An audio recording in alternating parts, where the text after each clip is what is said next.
பாட்டாளி மக்கள் கட்சியின்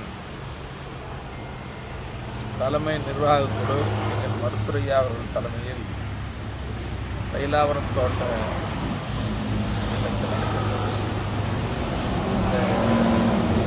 நிர்வாக குழுவில் மிக முக்கியமான முடிவுகளை பற்றியெல்லாம் பேசியிருக்கிறோம்.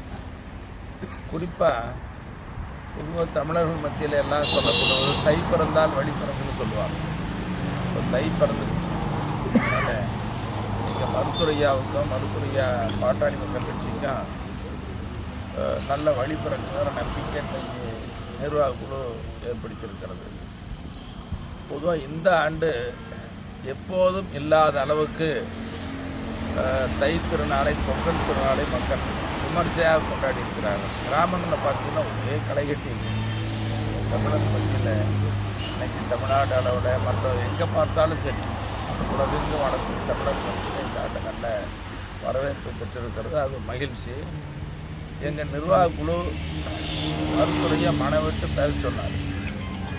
நிர்வாக குழு உங்கள் கருத்துக்களை சொல்லுங்கள், எப்படிப்பட்ட கூட்டணி அமைக்க வேண்டும் கருத்துலாம் சொல்லுங்கன்னு கேட்டாங்க.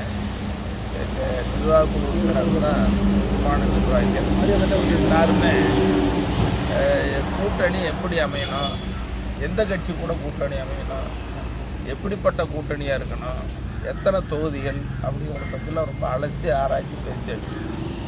அதனால் மனவிட்டு பேசி இந்த நிர்வாக குழு எடுத்து சொல்லியிருக்கிறவாறு எங்கள் மருத்துவ நல்ல முறையில் நமக்கு விரைவில் அறிவிப்பாங்க. அதோடு இப்போ மருத்துவர் அன்புமணி ஒரு தனி இயக்கமாக போயிட்டார். அவர் பாட்டாளி மக்கள் கட்சியை நீங்கள் சொல்ல முடியாது. ஏன்னா டெல்லி உயர்நீதிமன்றத்தில் தேர்தல் ஆணையம் எடுத்து சொன்ன மாதிரியும்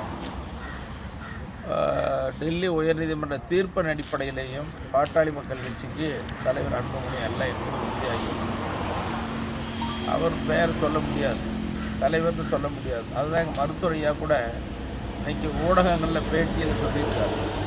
ஊடக நண்பர்களுக்கு வேண்டுகோள் வச்சுருக்கிறாரு. அதை நீங்களும் கடைபிடிக்க வேண்டும் என்று வேண்டுகோள் வச்சுருக்கிறாங்க. அதோடு இன்னைக்கு இந்த முடிவுக்கு பிறகு டெல்லி உயர்நீதிமன்ற தீர்ப்புக்கு பிறகு நீங்கள் சிவில் நீதிமன்றத்தை அணுகலான்னு நீதிமன்றம் சொல்லிடுச்சு. அதுக்கு பிறகு எங்கள் கட்சியுடைய நிர்வாக குழு கூடி மருத்துவரையா அவர்களை தலைவராக தேர்ந்தெடுத்தோம். அப்புறம் சேலத்தில் நடந்த செயற்குழுவும் பொதுக்குழுவிலையும் மருத்துவரையா அவர்களை தலைவராக தேர்ந்தெடுத்தார். அதனால் நிறுவனருக்கு எல்லா அதிகாரமும் இருக்குது. அப்புறம் தலைவராகவும் தேர்ந்தெடுத்தாச்சு. எப்போது டெல்லி உயர்நீதிமன்ற தீர்ப்புக்கு பிறகு தேர்ந்தெடுக்கப்பட்டவர். அதனால் பாட்டாளி மக்கள் கட்சியுடைய நிறுவனர் தான் தலைவர். அது உறுதியாகிடுச்சு.